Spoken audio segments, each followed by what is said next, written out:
یا تو گھر میں اسے رکھو اور یا مجھے رکھو۔ تو اب یہ اپنی بیوی سے بڑی محبت کرتا تھا، اس نے کہا بھئی کیا کروں؟ تو اس نے کہا کہ بھئی اپنی والدہ کو نا جنگل میں چھوڑ آؤ جا کے۔ اچھا، تو جب عقل پر پردہ پڑ جاتا ہے بعض اوقات تو پھر اس طرح کے ظلم اور زیادتی والے معاملات بندہ کر بیٹھتا ہے۔ استغفر۔ تو یہ شخص اس نے کیا کیا، اپنی بیوی کو راضی کرنے کے لیے اپنی والدہ کو جنگل میں چھوڑ کے آ گیا۔ استغفر۔ وہ چونکہ نیک عورت تھی، اگرچہ دکھائی نہیں دیتا تھا لیکن اللہ کا ذکر کرنا اور اچھی بات کرنا یہ اس کا معمول تھا۔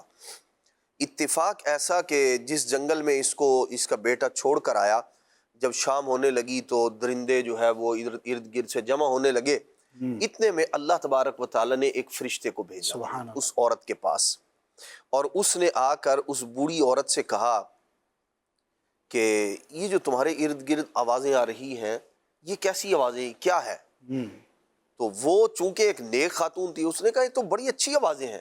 اچھا، اللہ کا شکر ادا کیا اس نے، بھائی یہ تو کوئی بھیڑ کی آواز ہے، کوئی بکری کی آواز ہے، کوئی گائے بول رہی ہے، کوئی بھینس کی آواز آ رہی ہے۔ اس طرح اس نے یہ جو مویشی عام طور پر گھروں میں پالے جاتے ہیں ان کا اس نے ذکر کیا، بھائی اس طرح کی آوازیں مجھے سن رہی ہیں۔ تو وہ جو فرشتہ تھا نا اس نے کہا کہ جیسا تو نے کہا ایسا ہی ہو۔ اچھا، دعا دے دے۔ دعا دے کر فرشتہ رخصت ہو گیا۔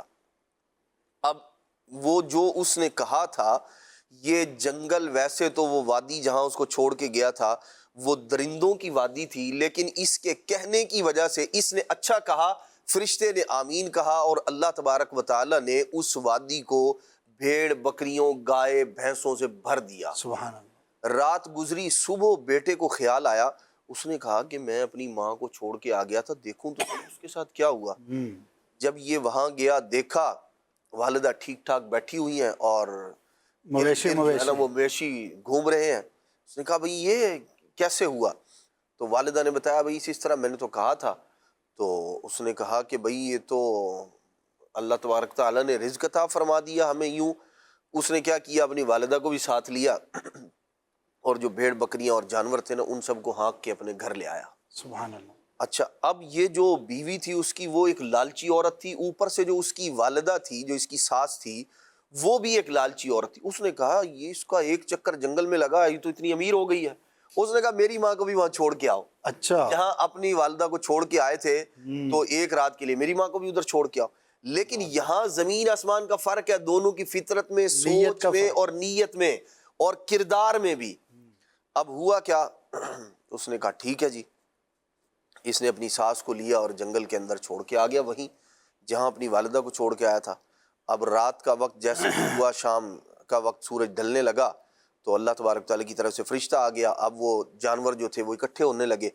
تو اب اس نے کہا کہ یہ آوازیں کیسی آ رہی ہیں؟ فرشتہ جو تھا وہی فرشتہ دوبارہ آیا۔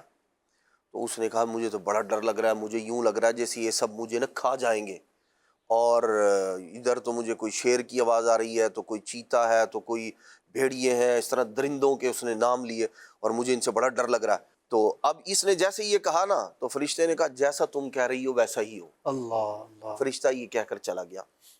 اب جیسے ہی درندے اکٹھے ہوئے انہوں نے دیکھا ایک بوڑھی عورت ہے، وہ اس پر جھپٹے، اسے انہوں نے تہس نہس کر دیا، ختم کر دیا۔ استغفر۔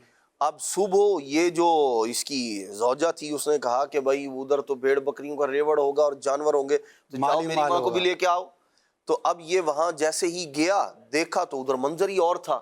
وہاں تو نہ وہ بوڑھی عورت اس کی ساس نہ اور کچھ، بلکہ کچھ ہڈیاں بکھری پڑی ہیں اور دردناک انداز میں قتل کر دیا گیا تھا، جانوروں نے اس کو گوشت کھا لیا۔ اس نے کیا کیا، اس کو ایک کپڑے کے اندر اس کی ہڈیاں وغیرہ جو تھی وہ لپیٹی اور اس کو لے کر آ گیا گھر لا کے اس نے جیسے ہی وہ کھولا اور اپنی زوجہ کو بتایا، اس نے کہا یہ کیا ہوا؟ اس نے کہا بھئی وہاں تو یہ حال ہوا تھا، مجھے تو نہیں معلوم یہ کیا ہے کیا نہیں ہے۔ تو وہ جو اس کی بیوی تھی اس نے جیسے ہی دیکھا اپنی ماں کا یہ حشر، تو وہ ایک صدمہ اور دکھ اور اس کی وجہ سے وہ تاب نہ لا سکی، وہ بھی وہیں گری اور اس کا بھی انتقال ہو گیا۔ اللہ اللہ۔ یہ جو لالچ ہے یہ دراصل انسان کو بعض اوقات اس جگہ لے جاتا ہے کہ جہاں سے واپسی کا رستہ نہیں ہوتا، یا رستہ ہوتا ہے لیکن وہ اس قدر مشکل اور دشوار گزار ہوتا ہے کہ جہاں سے آنا انسان کے بس میں نہیں رہتا۔ اللہ۔ اب انہوں نے ایک تو انداز جو زندگی گزارنے کا تھا، ایک نیک عورت کا اور ایک بد عورت کا، دونوں کا کردار بھی ہمیں سکھا رہا ہے، بتا رہا ہے کہ ظاہراً جو ہے وہ انہوں نے ایک زندگی گزار لی اپنی، لیکن بعد اس کے یہ جو ساس ہے اس کا اپنے گھر کے اندر یعنی بیٹی کی فیور کرنا اور اپنے جو داماد ہے اس کے ساتھ لڑائی والا ماحول رکھنا، اس کی والدہ کو ناپسند کرنا، یہ والا معاملہ، اور پھر اس کا اختتام جو ہو رہا ہے وہ اس صورت میں کہ دونوں جان سے ہاتھ دھو۔ اللہ اکبر، اللہ پاک ہم سب کی حفاظت فرمائے۔ اور اس میں بہت سارے پہلو ہیں، معاشرے کے کئی ایسے پہلو ہیں جنہیں ہم غور کر سکتے ہیں، خاص طور پر فی زمانہ بھی یہ ٹاپک ہے جو بھی فیملی کے افراد ہمارے ساتھ اس وقت موجود ہوں گے، اور میں یہ سمجھتا ہوں کہ اس میں شوہر کے لیے، بیٹے کے لیے بڑی آزمائش ہوتی ہے، اور اسے جو ہے بہت زیادہ بیلنس کریٹ کرنا چاہیے۔ اسلام ہر ایک کے حقوق کو بیان کرتا ہے۔ سب سے پہلے تو ہمیں حقوق کی پہچان ہونی چاہیے۔ بیوی کے اپنی جگہ پر حقوق ہیں، ساس کے اپنی جگہ پر حقوق ہیں، ماں باپ کے اپنی جگہ پر حقوق ہیں۔ اچھا، ان سب کے ہیں جناب، بیٹے کے بھی حقوق ہیں کہ اس کا کام خالی سب کے جو ہے وہ حقوق پورے کرنا ہی نہیں، وہ بھی انسان ہے، اس نے بھی آپ کے ساتھ آپ کے گھر میں رہنا ہے۔ تو بیوی کو چاہیے کہ اپنے شوہر کے لیے آسان بنے، والدہ کو چاہیے کہ اپنے بیٹے کے لیے آسان بنے، ساس کو چاہیے کہ وہ اپنے داماد کے لیے آسان بنے، یعنی کہ ہر شخص دوسرے کے لیے آسانی پیدا کرے۔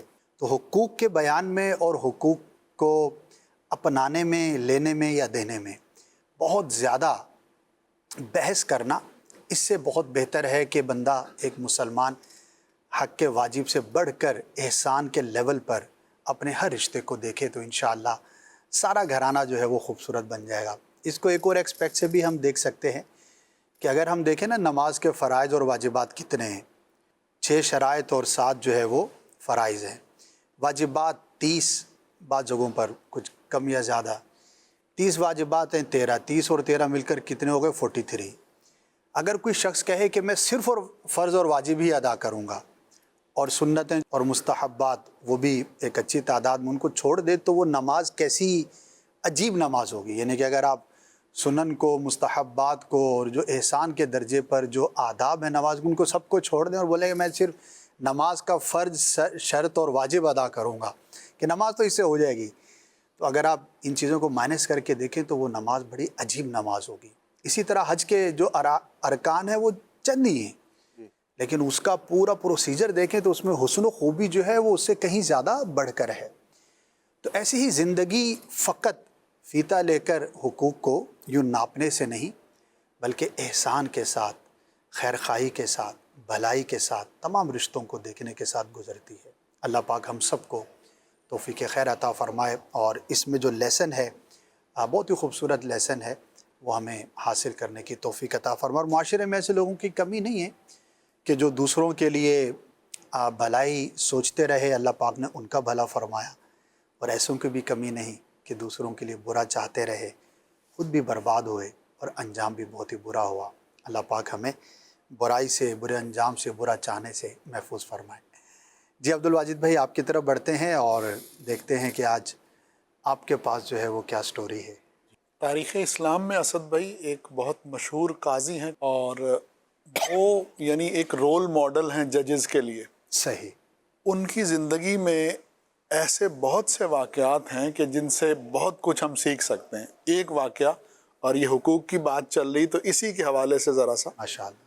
آپ کے بارے میں آتا ہے کہ آپ کا صاحبزادہ جو ہے وہ آپ کے پاس آیا اور اس نے یہ کہا کہ ابا جان، میرا ایک آدمی کے ساتھ کچھ تنازع ہے، تو آپ لیگل ایکسپرٹ ہیں، میں آپ کا ایکسپرٹ اوپینین لینا چاہتا ہوں اچھا، کہ میں اس فریق ثانی کو عدالت لے کر جاؤں یا نہیں۔ اچھا، یہ میں اس وجہ سے پوچھ رہا ہوں کہ اگر تو فیصلہ میرے حق میں ہوتا ہے تو پھر تو میں عدالت جاؤں، فائدہ ہوگا، اور اگر وہ فیصلہ میرے حق میں نہیں ہوتا تو پھر میں اس کو عدالت لے کر نہیں جاتا۔ صحیح۔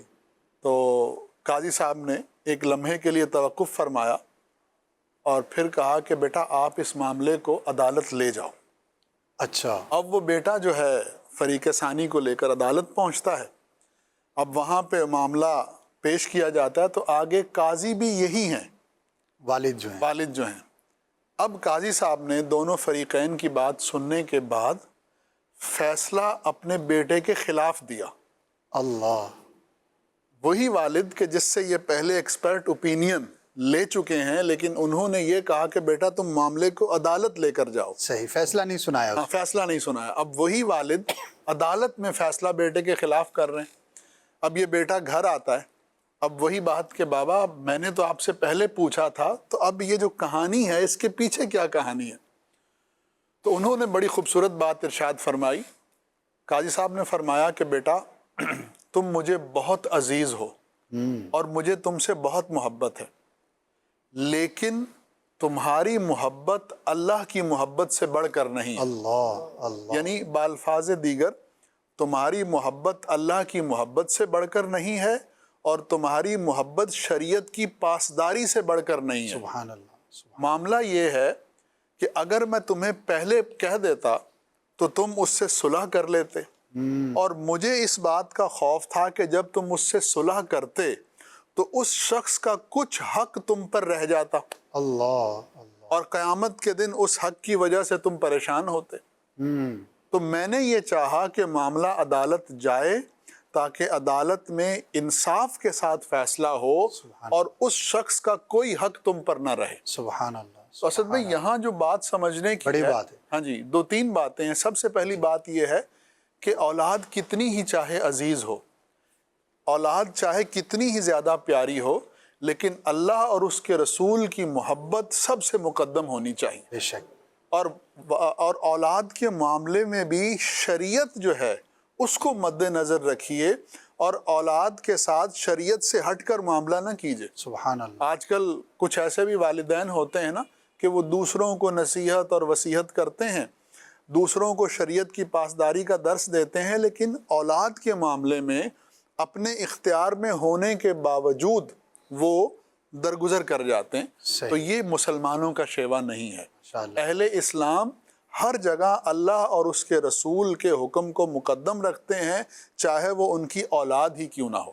ماشاءاللہ. اور کتنی پیاری سوچ ان کی جی. قاضی صاحب کی کہ انہوں نے بیٹے کے حق میں یقیناً اچھا ہی سوچا جی کہ دنیا میں ہو سکتا ہے میرے مشورے کی وجہ سے دنیاوی طور پر بچ جائے، فائدہ ہو جائے، لیکن آخرت کے معاملے کو بیٹے کے حق میں بھی انہوں نے مقدم جانا. جی اور اب جس وقت ہم بات کر رہے ہیں تو دونوں دنیا میں نہیں ہیں، جی جی جی. لیکن اللہ پاک دونوں کے لیے بہتر ہی معاملہ فرمائے، ہمارا حسن ظن ہے. تو دوسرا پوائنٹ خود ماشاءاللہ آپ نے ارشاد فرما دیا کہ اولاد کے معاملے میں جی. یا جس سے آپ محبت کرتے ہیں، جس کی آپ بھلائی چاہتے ہیں، اس کے معاملے میں ہمیشہ اس کی آخرت کو مقدم رکھیں. وقتی فائدے کی وجہ سے بہت آپ اس کو خوبصورت بات کہ وقتی فائدے کی خاطر آپ اپنی اولاد کو ایسے معاملات میں نہ ڈالیں کہ ان کی دنیا تو سنور جائے، انہیں دنیا میں جو ہے وہ ٹیمپرری گینز تو مل جائیں، لیکن ان کی آخرت ان کے لیے وبال بن جائے. ایسا ہی- آخرت میں اب ایسا جیسے ہی. ہم اپنے اولاد کو بعض اوقات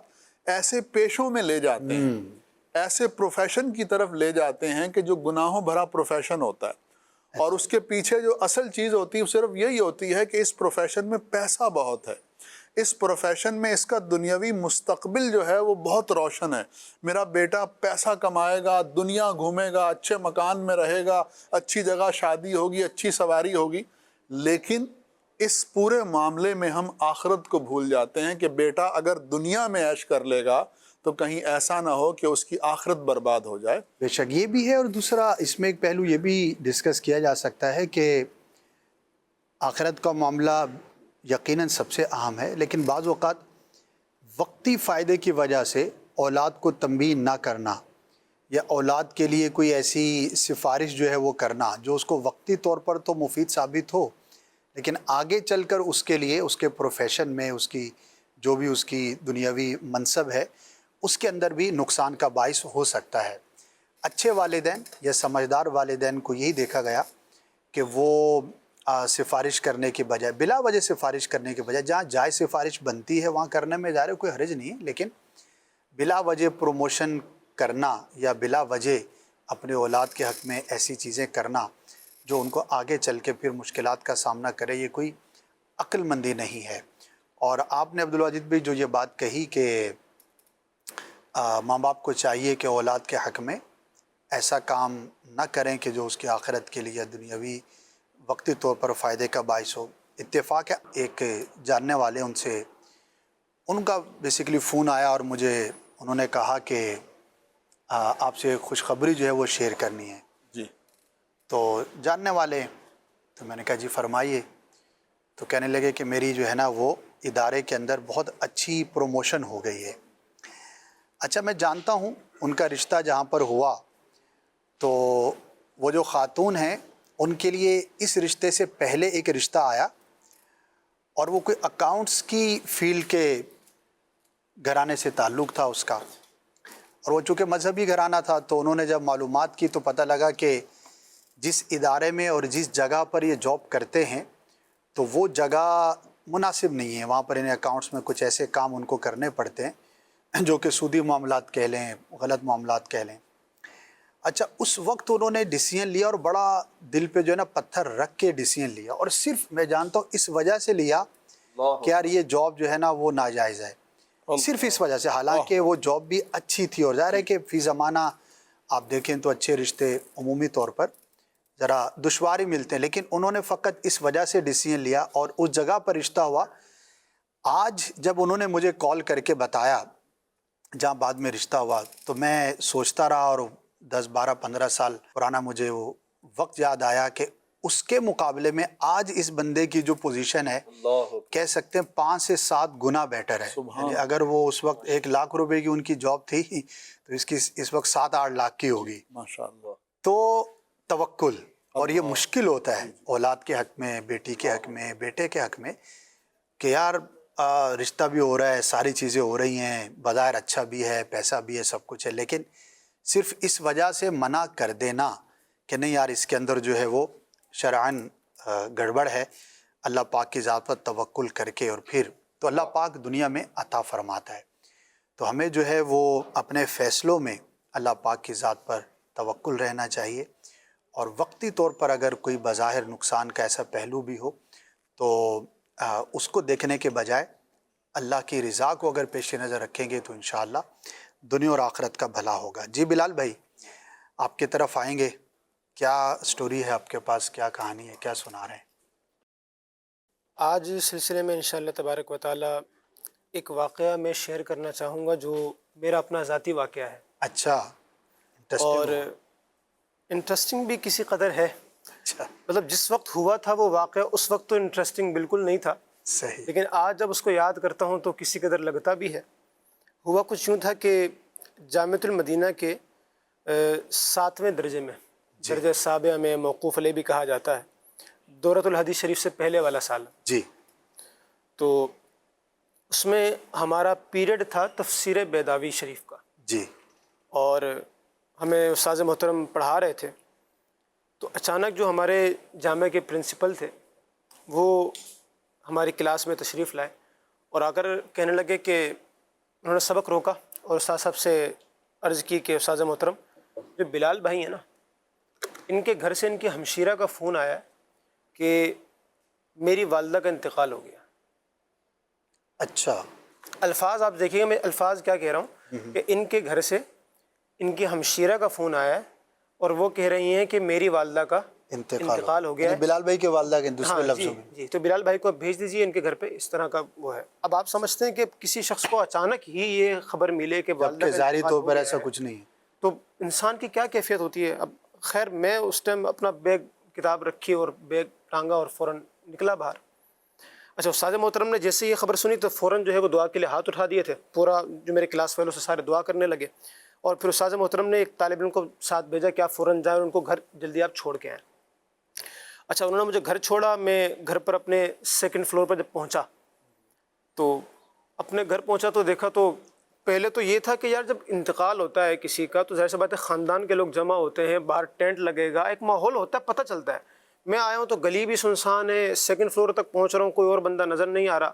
میں جب اپنے گھر پر پہنچا تو دستک دی تو دروازہ کھولنے والی میری والدہ تھی۔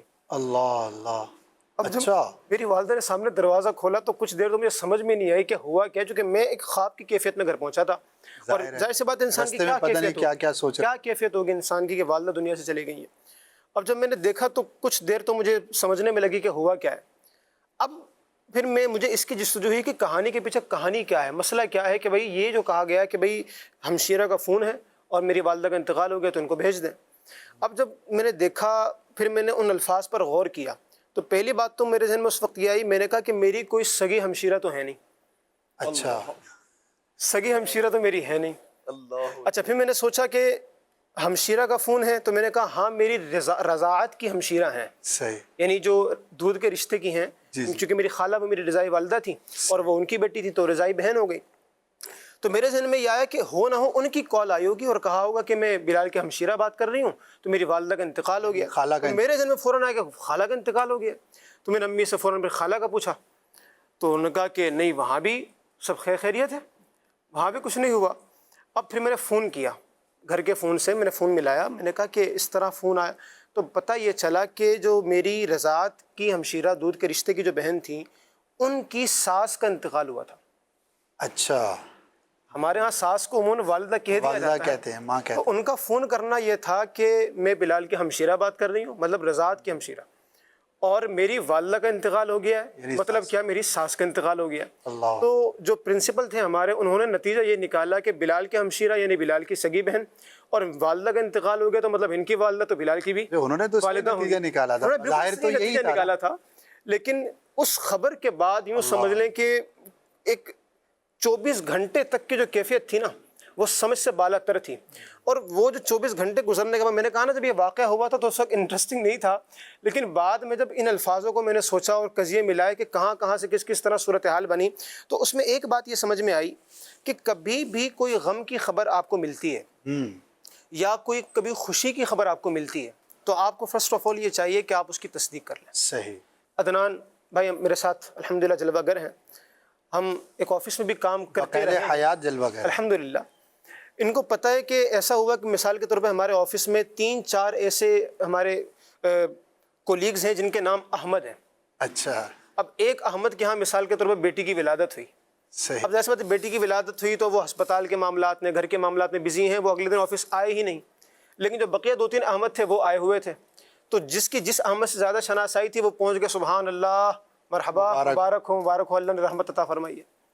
اچھا، اسی طرح میرے ساتھ یہ ہوا کہ ایک بار ایک اسلامی میرے پاس آئے اور میرے برابر کی جو کرسی تھی وہ خالی تھی، وہ اس کو لے کر بیٹھ گئے میرے پاس نا، اور چہرہ بڑا سنجیدہ، تو میں بھی بڑا وہ ہوا کہ یار کوئی بات کرنی ہوگی انہوں نے۔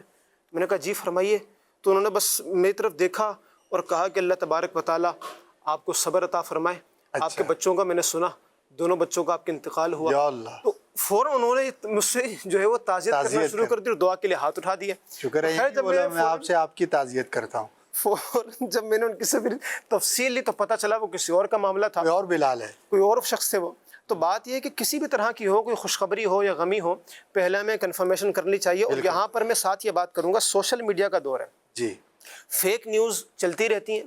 اچھا، ایسا ہوتا ہے کہ کوئی واقعہ ہمارے سامنے آتا ہے، وہ اس بڑی ایک ہائپ کریٹ کرتا ہے اپنی، بہت زیادہ وائرل ہوتا ہے اور لوگوں کو تک پہنچتا ہے، اور لوگوں تک اس کی جو پہلی نیوز پہنچتی ہے، لوگ اسی کے مطابق اپنے جذبات اور اپنے خیالات کا اظہار بھی کرنا شروع ہو جاتے ہیں۔ بعد میں جب ایک آدھ دن گزرتا ہے، کچھ معاملے کی تحقیقات ہوتی ہیں، یا جو اصل بندہ تھا جو اس واقعے میں انوالو تھا وہ کوئی بیانیہ جاری کرتا ہے، تو پھر پتہ چلتا ہے کہ جناب یہ تو گندم نہیں، یہ تو جو کی بات ہو رہی تھی۔ اچھا، ویسے بلال بھائی سب سے میں رائے لوں گا، جی،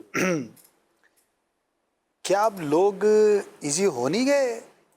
اب وہ سنسنی لوگ میرا خیال ہے کم فیل کرتے ہوں گے، کیونکہ 20 سال سے بیوقوف تو بن رہے ہیں لوگ جب سے سوشل میڈیا عام ہوا ہے۔ اچھا، 20 سال سے جب بیوقوف بن رہے ہیں تو ظاہر ہے کہ ایک عقل مند آدمی کی کچھ نہ کچھ تو وہ کیا بولتے ہیں سر کہ بھائی، تو مجھے ایسا لگتا ہے، شاید اولا آپ اپنی رائے دیں، پرسنلی تو میں یہ فیل کرتا ہوں کہ میرے لیے اب یعنی کہ نہ ہونے کے برابر، یعنی کہ کوئی کتنی بڑی خبر کیوں نہ ہو تو کوشش ہوتی ہے کہ فرسٹ جو ہے نا اس پر ریئیکٹ نہ کیا جائے، اس کی تصدیق کر لی جائے۔ اچھا، پھر اب جب کوئی غلط چیز اتنی عام ہو جاتی ہے تو پھر لوگ اس کو سیریس، جیسے جھوٹا آدمی، جھوٹے آدمی کے بارے میں تو ہمیشہ سے یہی ہے کہ جو جھوٹ بولتا ہے وہ جھوٹا مشہور ہو جاتا ہے، تو شاید سوشل میڈیا بھی کسی حد تک ایک جھوٹے کا کریکٹر، ناٹ ایٹ آل، کسی حد تک ایسا پاپولر ہو چکا ہے کہ لوگوں نے اب شاید سیریس لینا کم کر دیا ہوگا۔ میں نہیں کہہ رہا کہ چھوڑ دیا ہوگا، کیا فرماتے ہیں؟ میں یعنی پارشلی ایک اوپینین میرا جو ہے، میں پارشلی ایگری بھی کروں گا اور ڈس ایگری بھی کروں گا آپ جیسے اسد بھائی عمر کے جس حصے میں جتنے میچیور ہیں تو آپ سے یہی توقع ہے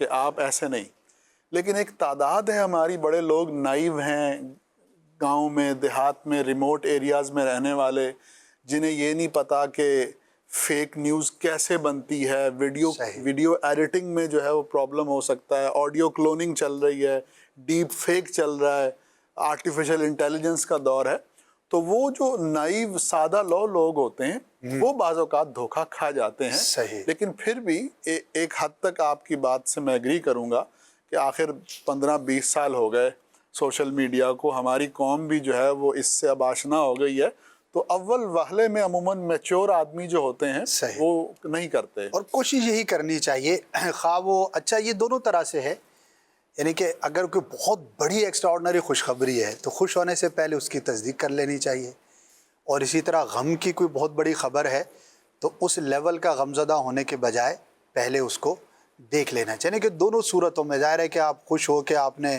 بھنگڑا ڈالنا شروع کر دیا، بعد میں پتہ لگا کہ ایسی کوئی خبر ہی نہیں تھی، تو ظاہر شرمندگی ہوگی، آپ کو وہ ویسی خوشی تو نہیں ہوگی۔ تو پہلے تو ہوتا تھا انعامات کے نام پر، اب بھی چلتا ہے، آئے دن نئی چیزیں ہوتی ہیں، لیکن پہلے پرائز بانڈ کے نام پر بہت زیادہ ہوتا تھا، چونکہ 1-2 ہی چیزیں ہوتی تھیں، اب چونکہ چیزیں بڑھ گئی ہیں تو اس طرح کی خبریں بھی۔ تو بہرحال ایک مسلمان کو کانشیس رہنا چاہیے، یعنی کہ you should be a balance personality. ایک مسلمان کی جو ایک پرسنالٹی ہے وہ کمپوزڈ ہونی چاہیے، بیلنس ہونی چاہیے، اور یہ بیلنس پرسنالٹی کے اندر یہ ساری چیزیں آتی ہیں کہ نہ ہی بہت زیادہ ایکسائٹمنٹ ہونی چاہیے اور نہ ہی بے حس ہونا چاہیے، یعنی کہ ایسا بھی نہیں ہو کہ بھائی دنیا میں کچھ بھی ہو گیا اچھا آپ کو کچھ فیلنگز ہی نہ ہو، یہ بھی نہیں ہونا چاہیے۔ تو خبروں کے بارے میں بہرحال بلال بھائی نے جو بات ارشاد فرمائی، ہو سکتا ہے ہمارے ناظرین میں سے بھی کسی کے ساتھ ایسا واقعہ ہوا ہو، اور چیدہ سننے میں آتا ہے، بعض اوقات سمجھنے میں، بعض اوقات کنوے کرنے میں، میسیج پہنچتے کس کا کیا کون تھا، اور وہ بدل جاتی ہے چیز، تو تصدیق جو ہے وہ پہلے کر لینی چاہیے۔ اللہ پاک ہم سب کو محفوظ فرمائے۔ اور جی بعض لوگ اپنا تقیہ کلام بھی بنا لیتے ہیں یہی خوشی اور غمی سے ریلیٹڈ، جیسے مثال کے طور پر کسی کو بھی دیکھنا نا، اسد بھائی آج بڑے خوش لگ رہے ہیں ماشاءاللہ، جس کسی کو بھی دیکھنا، اور اس طرح کے کئی واقعات موجود ہیں، مطلب ہم یہیں رہتے ہیں آفس میں، اور دیگر ایک شخص کو مثال کے طور پر ملا، کیا بات ہے بھائی آج تو بڑے خوش لگ رہے ہیں، اور سامنے سے اس نے کہا نہیں جی میرے تو والد صاحب کا انتقال ہو گیا۔ اب اس بندے کا تقیہ کلام یہی ہے، آج تو دولہا لگ رہے ہیں، نئے کپڑے پہنے، وہ کہہ رہا ہے جی میرے تو فلاں عزیز فوت ہو گیا، میں اس کے جنازے میں جا رہا ہوں۔ تو یوں مطلب اس طرح یہ تقیہ کلام اس طرح کا، یعنی اس سے غرض نہیں ہے کہ وجہ کیا ہے، بس آپ نے جو ہے نا وہ جو بھی مل رہا ہے اس کو آپ نے بڑے خوش لگ رہے ہیں، بڑے مسکرا رہے ہیں، کیا بات ہے، پھر ایسے کہ کومنٹس کی اہمیت بھی نہیں رہتی، یعنی جس کا آپ کہہ رہے ہیں نا کہ تقیہ کلام ہی اس کا یہ ہے، تو اس کو پھر اتنا سیریس بھی نہیں لیں گے۔ ہاں جی، جو کبھی کبھار اور واقعی آپ خوش نظر آ رہے ہیں اور آپ کو کوئی کہے تو وہ اچھا بھی لگتا ہے۔ آپ کچھ کہہ رہے تھے استاد صاحب، میرے کو بلال بھائی کی بات سے بات مجھے بھی واقعہ یاد آ رہا تھا۔ عام طور پر ہمارے ہاں جو ہے وہ چاند کے اوپر جو ہے نا اس طرح کے واقعات جو ہے وہ زیادہ دکھائی دیتے ہیں۔ تو ایک دفعہ ایسے ہی ایک واقعہ ہمارے ساتھ بھی ہو گیا کہ اسی طرح کوئی فیک نیوز چلی سوشل میڈیا پر، اور ہم نے سمجھا کہ بھائی چاند تو ہو گیا، اور ہم نے مسجد کے اندر وہ ربیع الاول کی مبارکباد جو ہے اس کا اعلان کر دیا، نثار تیری چہل پہل پر ہزار عید ربیع الاول، سوائے ابلیس کے جہاں میں سبھی تو خوشیاں منا رہے ہیں، عاشقان رسول کو ربیع الاول کا چاند بہت بہت مبارک۔ سب اعلان کر کے جب فارغ ہو گئے تو پتہ چلا کہ ابھی تک تو چاند ہی نظر نہیں آیا۔ تو وہ جب مسجد کی انتظامیہ تشریف لائی تو بولا آپ کو کس نے کہا کہ بھائی اعلان؟ میں نے کہا بھائی سوشل میڈیا پہ چل رہا تھا تو ہم نے اعلان کر دیا۔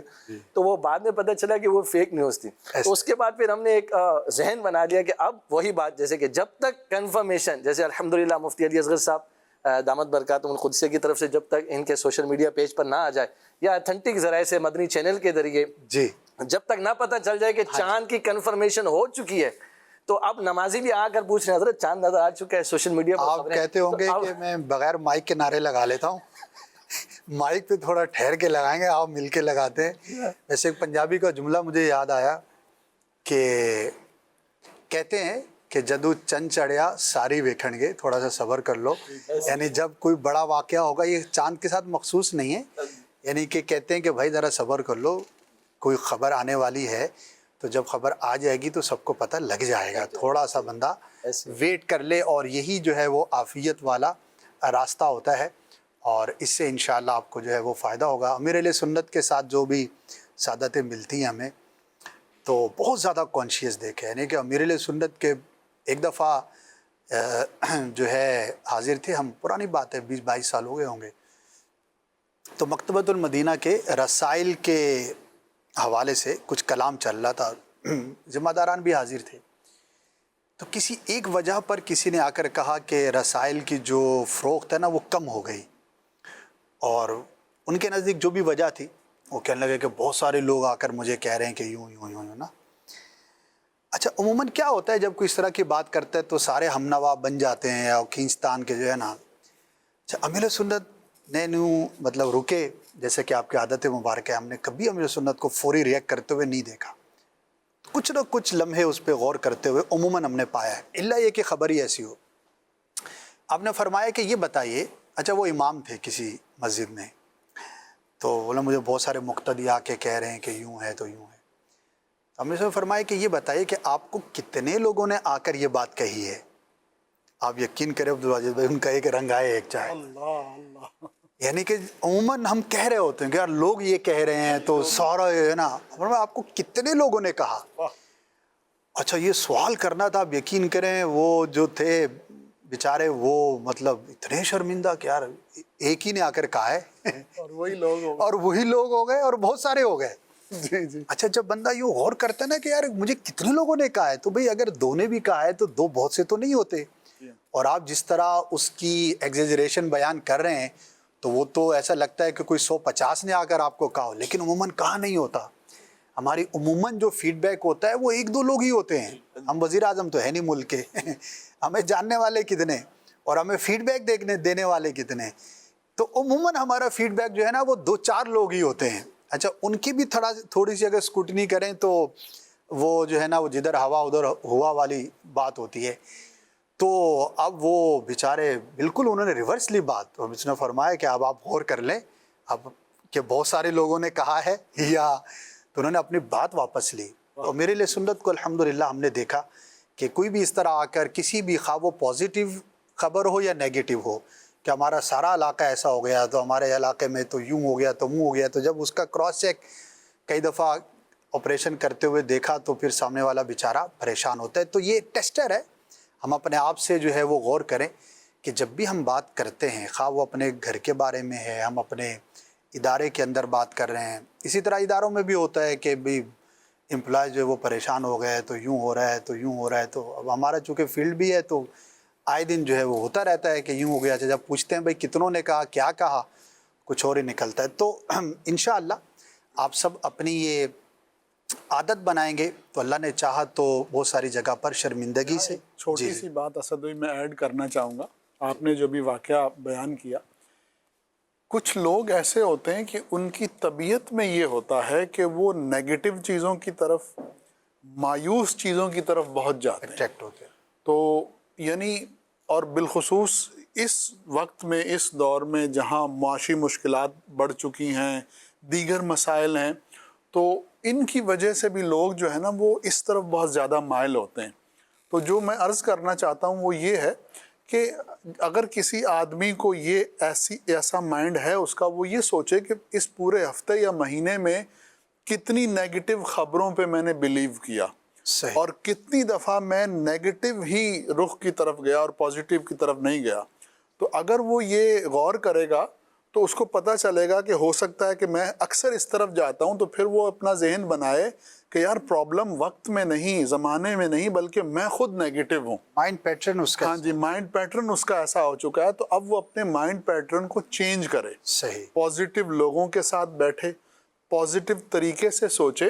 اور یعنی دنیا میں ایسے ہوتا ہے اسد بھائی کہ اگر آپ نیگیٹو سوچتے ہیں نا تو آپ کو خود بخود نیگیٹیوٹی نظر آنا شروع ہو جاتی ہے, وہ حقیقت میں ہو یا نہ ہو. جی. اور if you start getting positive, so things coming to you are positive again. تو آپ بہت زیادہ پازیٹیو ہو جاتے ہیں. تو آدمی کو اس رویے پہ ذرا نظر رکھنی چاہیے, کہیں ایسا نہ ہو کہ کوئی ہمیں کس دن یہ کہہ دے کہ بھئی سارا آپ کے دماغ کا فطور ہے,